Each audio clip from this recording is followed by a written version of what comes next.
নমস্কার বন্ধুরা, শুভ দুপুর। কেমন আছেন আপনারা? আজকে আমি আবার চলে নিয়ে এসেছি আমাদের ভেজ থালি নিয়ে। তো ভেজ থালিয়ে প্রথমে ভাত নিয়ে নিলাম, তারপরে সালাদ নিয়ে নিলাম, তারপরে এটা নেবু একটু নিয়ে নিলাম। ভেজ থালিয়ে নেবু নিয়ে তারপরে একটা মিক্স ভাজা ছিল, পটল আর ঘি কাল্লা ভাজাও নিয়ে নিলাম। তারপরে গোল গোল আলু কেটে ভেজেছিলাম, সেটাও নিয়ে নিলাম। আর এটা ভেন্ডি ভাজাও নিয়ে নিয়েছি। তারপরে এই যে দেখুন, ভেজ থালি আছে, পুরো ডাল আর একটা মিক্স সবজি আছে, তারপরে পোস্ত, তারপরে এই যে দেখুন আম চাটনি। আর নেক্সট এসে যাবে আমাদের পাঁপড়। ভেজ থালিয়ে পাঁপড় তো লাগবেই, তো পাঁপড়ও নিয়ে নিলাম। তারপরে আমও নিয়ে নিয়েছি, এখন আমের সিজন আছে তো আমও নিয়ে নিয়েছি। আবার আর 2 রকমের পাঁপড় ছিল, তো আরেকটা পাঁপড় নিয়ে নিয়েছি।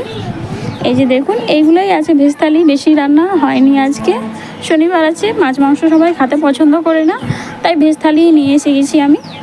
তো ভেজ থালিয়ে এইরকমই সবজি হয়েছিল আজকে। এই যে দেখছেন এতগুলো খাবার হয়েছিল। এই যে আমাদের ডালটা খুবই সুন্দর হয়েছে, এটা মিক্স সবজি আছে, অনেক রকমের সবজি মিক্স করা আছে।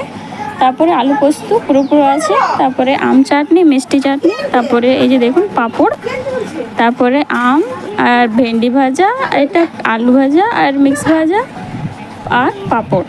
তাহলে এই যে দেখুন এইগুলোই হয়েছিল। তাহলে আমাদের ভিডিওটা যদি আপনাদেরকে পছন্দ এসেছে, প্লিজ লাইক করে দিবেন। আর এমনি আরও রান্নার ভিডিও দেখবার জন্য ফেসবুক পেজটা ফলো করে নেবেন।